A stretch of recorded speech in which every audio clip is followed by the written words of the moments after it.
Hey you guys, I got something good for you today. I've been reading this book called Multipliers, Wall Street Journal bestseller, How the Best Leaders Make Everyone Smarter. It's by Liz Wiseman with Greg McEwen.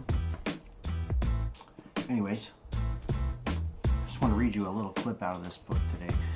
It's something that I think a lot of you can relate to if you work in the corporate field, in an office or a business. And it has to do with leadership. And anyways, you'll get what I'm talking about right away as soon as I read this to you. The problem with genius.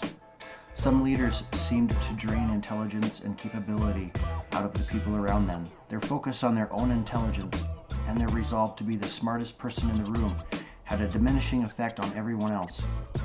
For them to look smart, other people had to end up looking dumb. We've all worked with these black holes. They create a vortex that sucks energy out of everyone and everything around them. When they walk into a room, the shared IQ drops and the length of the meeting doubles. Right? We've all been there. In countless settings, these leaders were idea killers and energy destroyers. Other people's ideas suffocated and died in their presence, and the flow of intelligence came to an abrupt halt around them. Around these leaders, intelligence flowed only one way, from them to others. Other leaders used their intelligence in a fundamentally different way. They applied their intelligence to amplify the smarts and capability of people around them. People got smarter and better in their presence. Ideas grew, challenges were surmounted, hard problems were solved. When these leaders walked into a room, light bulbs started going off over people's heads. Ideas flew so fast that you had to replay the meeting in slow motion just to see what was going on. Meetings with them were idea mashup sessions. These leaders seemed to make everyone around them better and more capable. These leaders weren't just intelligent themselves, they were intelligent multipliers. Perhaps these leaders understood that the person sitting at the apex of the intelligence hierarchy is the genius maker, not the genius. I think if you've worked in an office or a business or something like that, or in the corporate world where there's meetings and bigwigs and bosses, managers, whatever, you get what I'm talking about. I totally get it. I've been there, done that. I've been on both sides of the fence with each type of leader, the genius or the genius maker. And, when you're around the genius, their goal is to, steal the light from everyone else. Anything they can do to make their light shine brighter is what they want. And then I've been around people that are the genius makers, and they do help you grow, and they make you more intelligent and more capable of succeeding, and you just excel at what you do. It's amazing.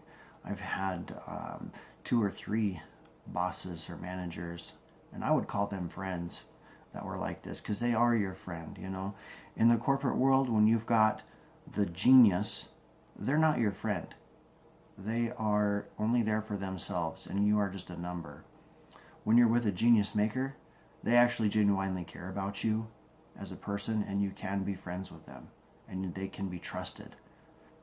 Anyways, I don't know. I just wanted to share that with you guys today. I'm reading this book. It's called Multipliers, How the Best Leaders Make Everyone Smarter. Liz Wiseman with Greg McEwen. The foreword is written by Stephen R. Covey, so it's a good book. Anyways, I'm just loving it. I'm relating to it. I just want to be, in whatever I do, I want to be a better leader. I want to help other people to be a better leader. I want to be the genius maker. I don't want to be the genius.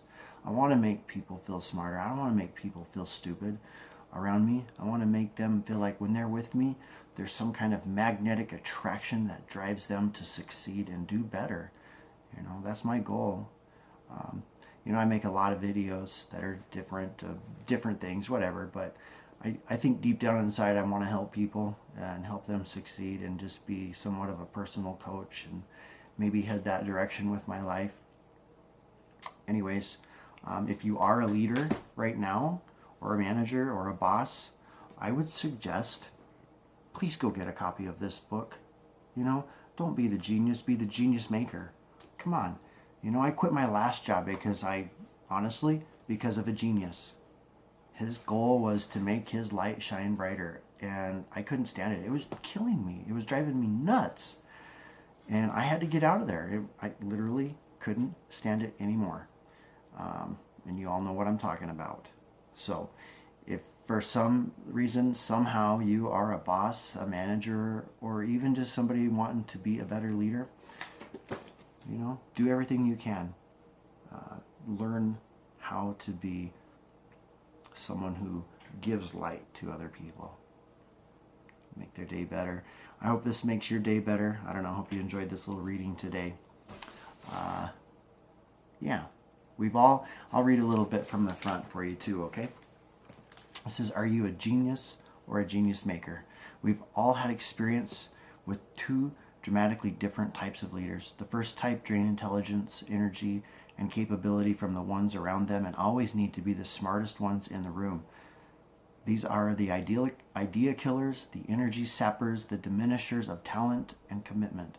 On the other side of the spectrum are leaders who use their intelligence to amplify the smarts and capabilities of the people around them. When these leaders walk into a room, light bulbs go off over people's heads, ideas flow, and problems get solved. These are the leaders who inspire employees to stretch themselves to deliver results that surpass expectations. These are the multipliers. And the world needs more of them, especially now, when leaders are expected to do more with less. In this engaging and highly practical book, leadership expert Liz Wiseman and management consultant Greg McEwen explore these two types of leadership styles, persuasively showing how multipliers can have a resoundingly positive and profitable effect on organizations, getting more done with fewer resources, developing and attracting talent, and cultivating new ideas and energy to drive organizational change and innovation. Excuse me.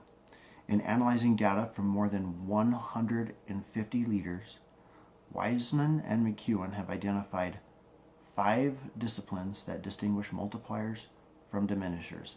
These 5 disciplines are not based on innate talent, which is cool, which means, you know, these things can be developed. Indeed, they are skills and practices that everyone can learn to use, even lifelong and recalcitrant diminishers. Whatever that, I've never heard that word before. Recalcitrant? Anyways, diminishers. Lively, real-world case studies and practical tips and techniques bring to life each of these principles, showing you how to become a multiplier too.